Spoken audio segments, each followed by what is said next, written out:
नमस्कार दोस्तों, मैं करमवीर सिंह हैप्पी स्वागत करता हूं अपने यूट्यूब चैनल पर।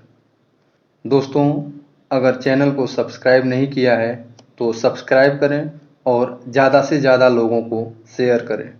इस चैनल पर मैं अलग अलग किताबों का चैप्टर वाइज वीडियो सीरीज लेकर आता रहूँगा। तो चलिए, आपका कीमती समय बहुत ज़्यादा न लेते हुए शुरू करते हैं ये वीडियो। आज हम बात करेंगे उपकार पब्लिकेशन द्वारा प्रकाशित पुस्तक 100 कदम सफलता के चौथे अध्याय के बारे में, जिसका शीर्षक है हर स्थिति में प्रसन्नचित्त रहिए। जिसका पॉइंट नंबर पहला है, हर क्षण प्रसन्न रहने वाले व्यक्ति की जिंदगी प्रसन्नता से भरी होती है। सफलता से प्रसन्नता प्राप्त हो यह अपेक्षित नहीं, किंतु प्रसन्नता से हर सफलता हरी होती है।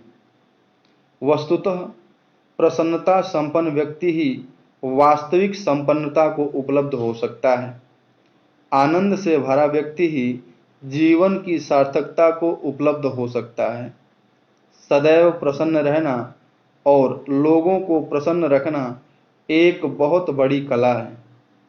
जो इस कला में पारंगत होता है वही सफल होता है।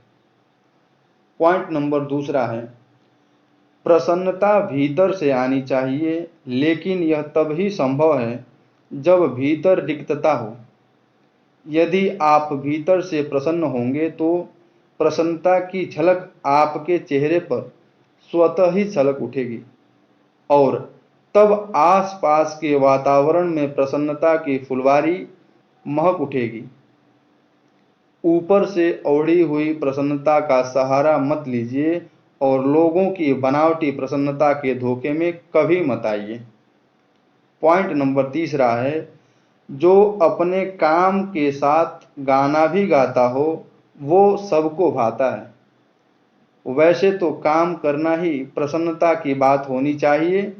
कोई भी सफलता पूर्णतः आपकी तभी हो सकती है जबकि वह आपके लिए प्रसन्नता की बात हो। जिंदगी आपके नाम हो सकती है, बशर्ते कि यह आपके लिए प्रसन्नता की बात हो।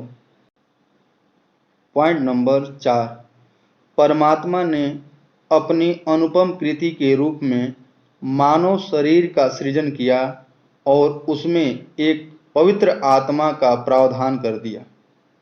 यहाँ तक तो सब ठीक था, किंतु परमात्मा ने काफी सोच विचार कर इस शरीर में एक चंचल मन का भी प्रावधान कर दिया। व्यक्ति के तमाम उपद्रवों एवं कष्टों का कारण बस यह मन ही है। प्रसन्न रहने के लिए इस मन को साधना पड़ता है।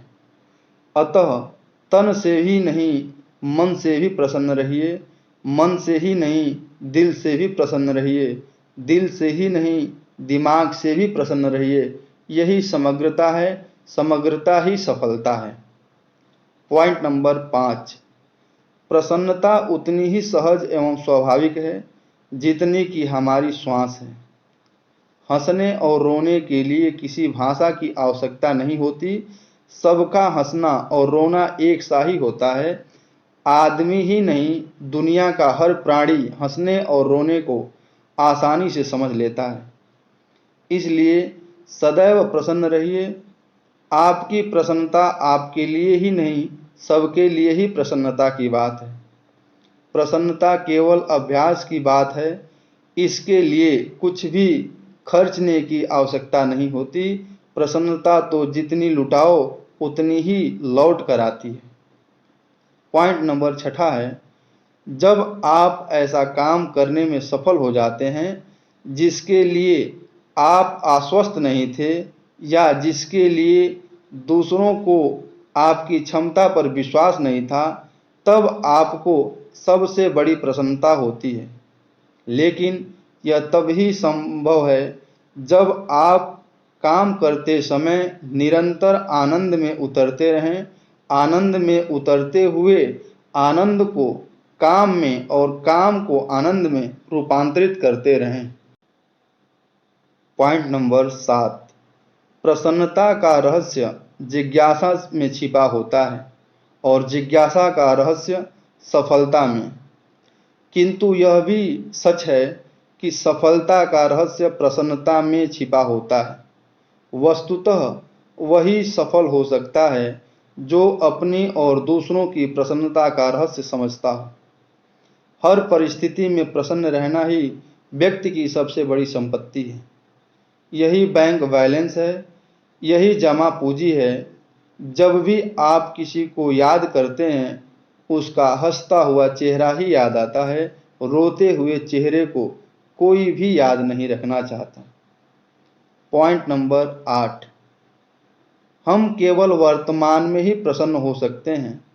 कल प्रसन्न थे या कल प्रसन्न होंगे, इस आधार पर आज प्रसन्न नहीं हो सकते। जब वर्तमान का हर क्षण प्रसन्नता के साथ गुजरता है, तब हम भूत या भविष्य में अप्रसन्न कैसे हो सकते हैं। भूत और भविष्य का निर्माण तो वर्तमान से ही होता है, और जब वर्तमान प्रसन्नता से भरा हो तो भूत भविष्य भी प्रसन्नता युक्त ही होंगे। पॉइंट नंबर 9, अकूट कष्टों एवं विषम परिस्थितियों में भी यदि हम टूटते नहीं हैं, सहजता से आगे बढ़ते रहते हैं, हर बात पर सिर कूटते नहीं हैं, तो इससे बढ़कर प्रसन्नता की बात और हो ही क्या सकती है। अगर कोई बीमारी टल नहीं सकती, तो बेहतर है बीमारी का भी आनंद उठाया जाए। ऐसा आनंद रोज रोज तो मिल नहीं सकता, कुछ भी असंभव नहीं है। अगर हम हर परिस्थिति में प्रसन्नचित्त रहने की कला विकसित कर लें। यह अध्याय यहीं पर समाप्त होता है। तब तक के लिए धन्यवाद।